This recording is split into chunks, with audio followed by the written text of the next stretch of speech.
All right, let's jump right into this explainer and unpack the incredible dramatic tension surrounding Belgium's national football team as they head into the 2026 World Cup in North America.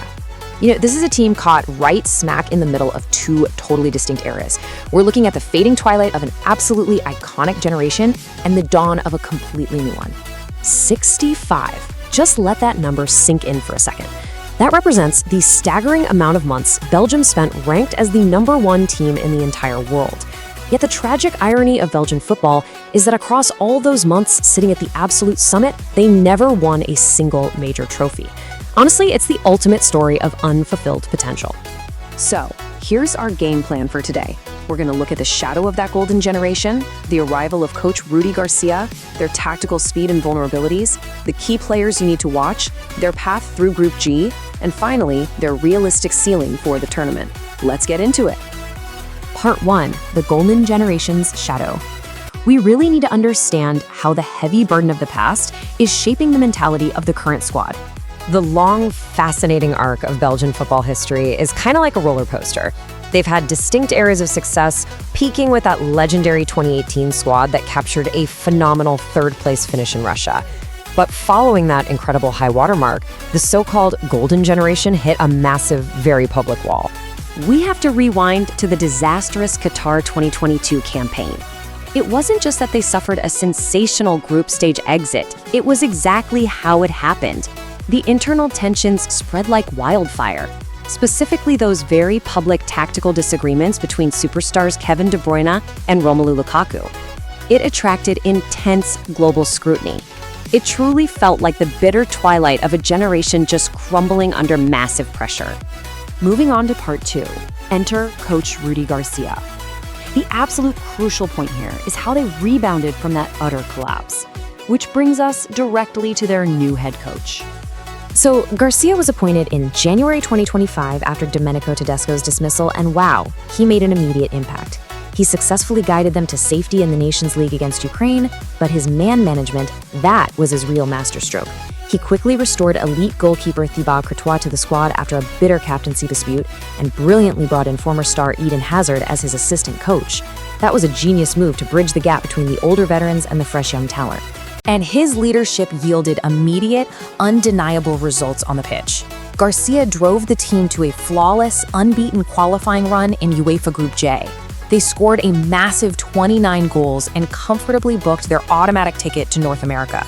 All right, part 3, tactics, speed, and vulnerability. Let's crack open the playbook and really understand the distinct tactical identity Garcia has built for this upcoming tournament. Under Garcia, Belgium line up in a fluid 4-2-3-1 formation. He demands that his team absolutely dominates the ball, but definitely not with slow, boring possession. For him, it's all about vertical directness. He uses a double pivot in central midfield to provide a defensive shield, which basically gives his creative attacking maestros absolute freedom to wreak havoc in the final third. But the contrast in this system is striking. On one hand, they possess terrifying speed on the counterattack, but on the other hand, their defensive shape is incredibly fragile. In fact, they conceded 5 goals across 2 games against Wales in qualifying. That proves that if you can bypass their press, you can ruthlessly expose their inexperienced backline. Which brings us to part 4, key players to watch. Let's examine the specific guys who will either make this system sing perfectly or break it entirely. Their attacking arsenal is, frankly, phenomenal. You have Thibaut Courtois offering world-class security at the back. Going forward, the whole thing is anchored by Kevin De Bruyne's visionary passing. The guy scored 6 goals in qualifying alone. Add in the frightening, electric acceleration of Manchester City's Jeremy Doku out on the wing, and the brilliant technical versatility of Leandro Trossard, and you've got a powerhouse. However, Rudy Garcia has been brutally honest about their biggest Achilles heel. He recently said, "Romelu has recovered, but he's out of shape, and I'm not sure he'll be able to start the matches, but he's our best striker." Lukaku barely played for Napoli in the lead-up to the tournament due to muscle injuries. And look, if your number 9 isn't fit, the whole system suffers. We also have to weigh the absolute genius of Kevin De Bruyne against his physical reality.